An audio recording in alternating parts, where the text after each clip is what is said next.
You see, let's not forget that Dr. Santhanam was part of his team.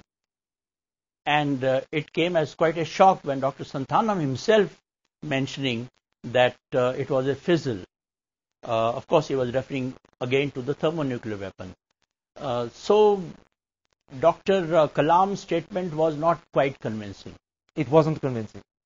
In fact, in your article of 2008, which I referred to a moment ago, you had another sentence I want to quote you. You said, "The doubt is compounded by the fact that our DRDO scientists are well known for tall claims and over-optimistic public statements."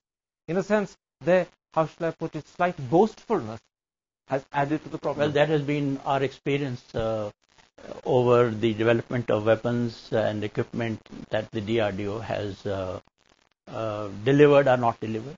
In fact, Dr. Kalam, when he was head of the DRDO, established a small track record for committing the government to creating weaponry in India, which clearly India couldn't create. And as a result, the army went short of critical things like weapon locating radar and radio sets, which you needed, particularly during Kargil, and didn't have. Yes, we had one or two incidents, particularly on the weapon locating radar. If the DRDO had not come in the way, we would have got them before the Kargil war, and that would have definitely reduced our casualties. So in a sense, Dr. Kalam, when he was head of the DRDO, often overestimated India's capacity and ability. Well, I don't want to go more into that.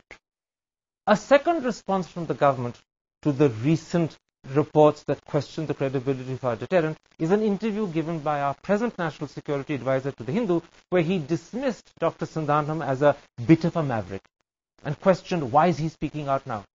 But is that, in your mind, a convincing way of allaying the doubts? No, look, you can convince people only through the scientists, particularly those who participated in this exercise.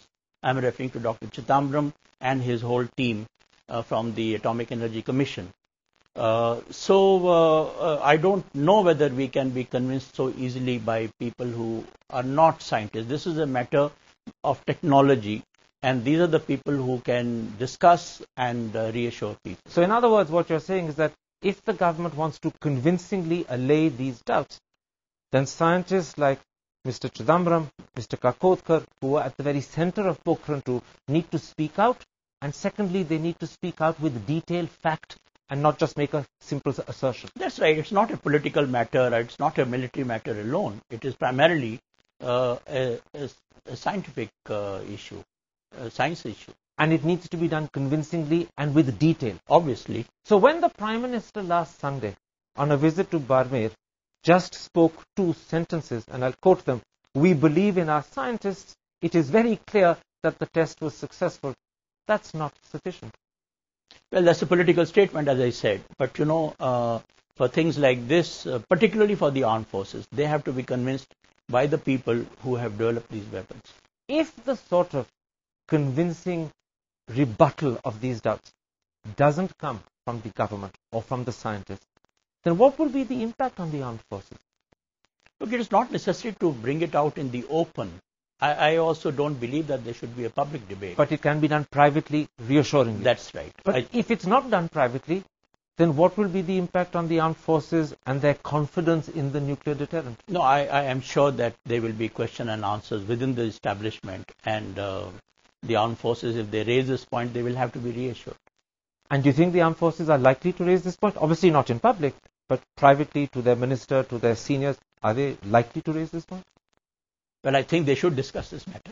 They should discuss this matter because it is important to remove doubts. It is important to remove doubts. Is it also important to remove any doubt that may be in the minds of strategic planners in Pakistan and China?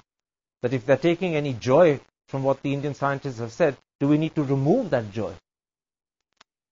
You see, again, I come back to, the issue is only of thermonuclear weapons. So when it comes to the use of thermonuclear, if we want to make use of those, which means it has to be a counter-value target for counter-value targets, then only this doubt creates that kind of... But with regard to the thermonuclear weapon, you are saying also, aren't you, that we do need to remove? Yes, that's right.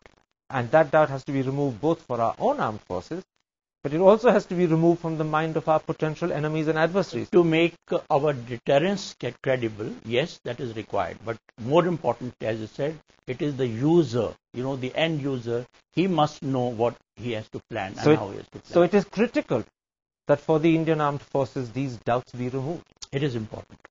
Let's take a break at that point, General Malik. I want to come back and I want to talk to you about reports from America which suggest that Pakistan's nuclear capacity may have increased whilst its ability to deliver may have improved. That's in a moment's time. Stick with us.